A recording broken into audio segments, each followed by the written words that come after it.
지금 이 시각 여러분들이 주목하는 뉴스 만나보겠습니다.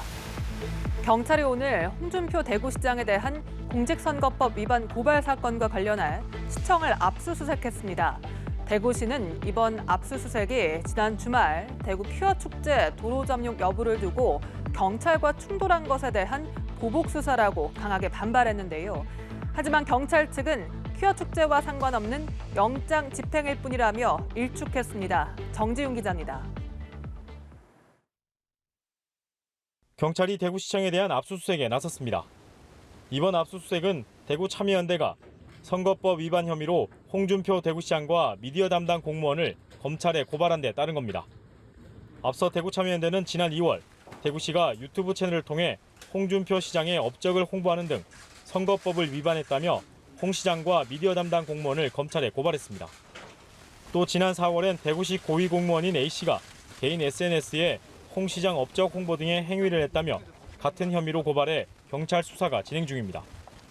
이번 압수수색에 대해 대구시는 즉각 반발했습니다. 문제가 된 영상에 대해선 중앙선관위 지침에 따라 콘텐츠를 정비했고 이에 따라 61개의 영상을 자체 삭제했다고 밝혔습니다. 선관위 시정 요구에 대해 즉시 반영하고 적법하게 운영해왔다는 겁니다. 이번 압수수색에 대해 지난 주말 대구 퀴어 축제의 도로 점령 여부를 두고 대구시와 경찰이 충돌한 것과도 무관하지 않다고 의혹을 제기했습니다. 전혀 무관하다고 생각이 들지 않습니다. 오비일학이라고 하지 않습니까? 공권력의 집행도 오해받을 짓은 안 해야죠. 홍 시장도 SNS를 통해 보복 수사라며 경찰을 강하게 비판했습니다. 홍 시장은 좌파단체의 응원 아래 적법한 대구시 공무원의 직무 집행을 강압적으로 억압하더니 공무원들을 상대로 보복 수사까지 한다고 주장했습니다. 이어 수사권을 그런 식으로 행사하면 경찰이 아니라 그건 깡패라고 비난했습니다. 경찰 측은 퀴어 축제와 상관없는 영장 집행일 뿐이라며 강압 보복 수사 주장을 일축했습니다. 경찰은 압수수색 영장 집행 과정에 대해 지난 9일 압수수색 영장을 신청한 뒤 지난 16일 영장을 발부받았다고 밝혔습니다. 연합뉴스TV 정준입니다. 지인 2명을 잇따라 살해한 혐의로 1심에서 사형을 선고받은 권재찬이 2심에서 무기징역으로 감형받았습니다. 살해에 쓰였던 도구가 애초에 범행을 위해 산 게 아니었다는 주장 등을 들어 재판부가 우발적인 범행을 인정한 겁니다. 선고 후 유족들은 법원의 결정에 강하게 반발하며 오열했습니다. 김유아 기자입니다.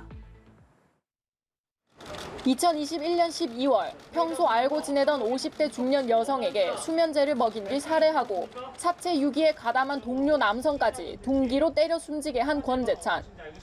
강도살인 혐의로 징역 15년을 복역하고 출소한 지 4년 만에 또 살인을 저지른 권재찬에게 1심 재판부는 교화 가능성이 없다면서 사형을 선고했는데 2심은 무기징역으로 감형했습니다.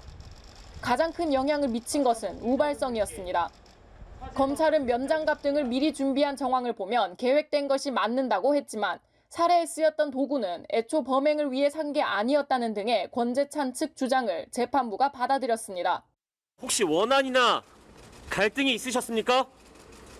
계획범행 아닙니까? 또 권재찬은 2심에서 사형을 구형받은 뒤 최후 진술에서 죽을 죄를 지었기 때문에 사형 선고에 만족한다며 항소를 기각해달라고 했는데 재판부는 이를 반성의 표시로 볼 수 있다고도 했습니다. 사형은 극히 예외적인 형벌이어서 특별한 사정이 있다는 점이 분명한 경우에만 선고해야 한다는 점도 강조했습니다. 재판부는 당연히 엄정하게 처벌해야 할 필요성은 인정되지만 누가 보더라도 사형을 인정할 수 있을지는 의문이라며 사회에서 격리돼 참회하고 속죄하며 살아가는 게 타당하다고 했습니다. 선고 후 피해 유족은 재판부가 왜 그런 판단을 했는지 납득하기 어렵다며 오열했습니다. 앞서 검찰이 사형을 구형했는데 받아들여지지 않은 만큼 이 사건은 대법원까지 올라갈 가능성도 있습니다. 연합뉴스TV 김유아입니다. 일본 후쿠시마 원전 오염수 방류가 임박한 가운데 어민들이 생업을 포기하고 해상 시위에 나섰습니다. 어민 500여 명이 모여 인권과 바다를 유린하는 행위라며 원전 오염수 방류 중단을 촉구했습니다. 정부 차원의 대응을 요구하며 끝까지 투쟁하겠다고 밝혔습니다. 김경인 기자가 현장 취재했습니다. 어민들이 배를 몰고 바다로 나갑니다. 어선들은 완도 앞바다를 지나 먼바다를 향해 줄지어 내달립니다. 배마다 생존권 보장을 요구하는 문구가 적힌 현수막에 걸렸습니다. 일본의 후쿠시마 원전 오염수 방류를 규탄하며 해상 시위에 나선 겁니다. 완도에서만 어선 200여 척이 참여했습니다. 생업을 포기하고 해상 시위에 나선 어민들은 일본 원전 오염수 방류에 대한 우려를 넘어 분노를 표출했습니다. 오염수 방류를 한다는데 정부는 일본 편만 듣고 있습니다. 그리고 우리 어민들은 다 죽어갑니다. 지금 당장 우리 전복이 지금 벌써부터 소비가 안 되고 있습니다. 방류를 적극 반대하면서 해상 시위에 앞서 대규모 집회도 진행됐습니다. 어민 500여 명은 일본의 행위는 인권과 바다를 유린하는 행위라며 원전 오염수 방류 중단을 촉구했습니다. 후쿠시마 원전 오염수 방류 계획 즉각 중단하라! 집회에 참석한 어민들의 심정은 절박합니다. 잠도 못 자고 참 걱정이 많습니다. 평생 이렇게 먹고 살았는데 당장 이거 뿌리면 저희는 이제 할 게 없어. 오염수 해양 투기는 명백한 국제해양법 위반이며 나쁜 선례가 될 것이라고 우려했습니다. 그러면서 정부 차원의 대응을 촉구했습니다. 정부는 어민의 생존권을 보장하라. 정부는 해양 투기를 단호하게 반대하고 국제해양법 재판소에 제소하라. 어민들은 원전 오염수 방류 저지를 위한 집회를 이어나갈 계획입니다. 연합뉴스TV 김경인입니다. 한국 증시의 모건 스탠리 캐피털 인터내셔널 선진국 지수 편입이 또 불발됐습니다.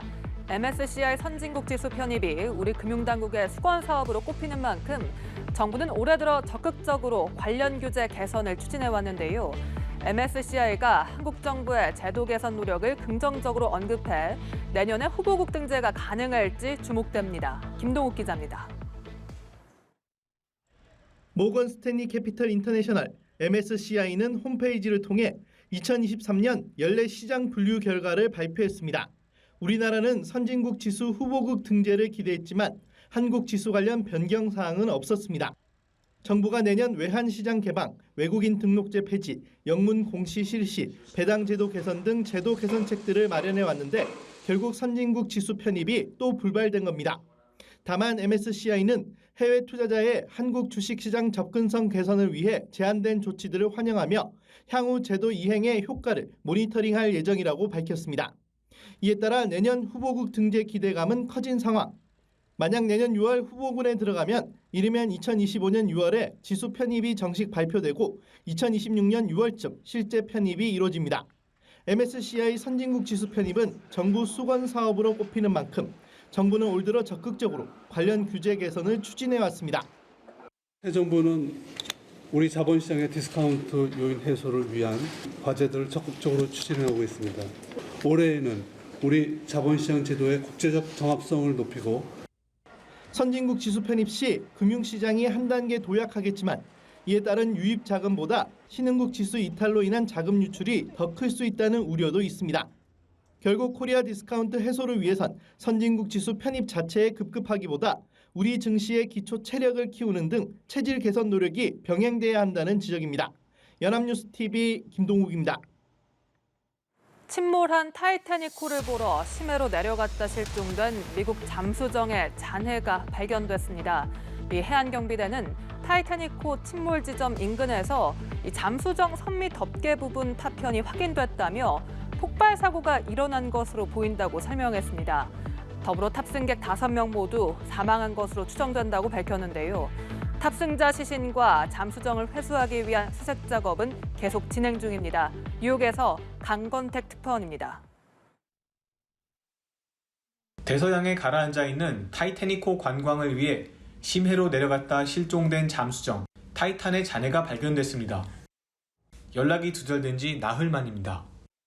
미국 해양경비대는 타이타닉호 침몰 지점 인근에서 잠수정 선미 덮개 부분에 파편이 확인됐다며 폭발 사고가 일어난 것으로 보인다고 밝혔습니다. Essentially, we found 5 different major pieces of debris that told us that it was the remains of the Titan. This is an incredibly unforgiving environment down there on the seafloor, and the debris is consistent with a catastrophic implosion of the vessel. 탑승객도 전원 사망한 것으로 추정했습니다. Upon this determination, we immediately notified the families. On behalf of the United States Coast Guard and the entire Unified Command, I offer my deepest condolences to the families.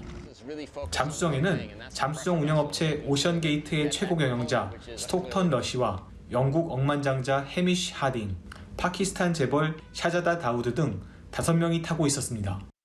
수색 과정에서 이틀에 걸쳐 쿵쿵 두들기는 듯한 수중 소음이 탐지돼 실종자들이 살아있는 게 아니냐는 기대감을 갖기도 했지만 탐지된 소음은 타이탄과는 무관한 것으로 드러났습니다.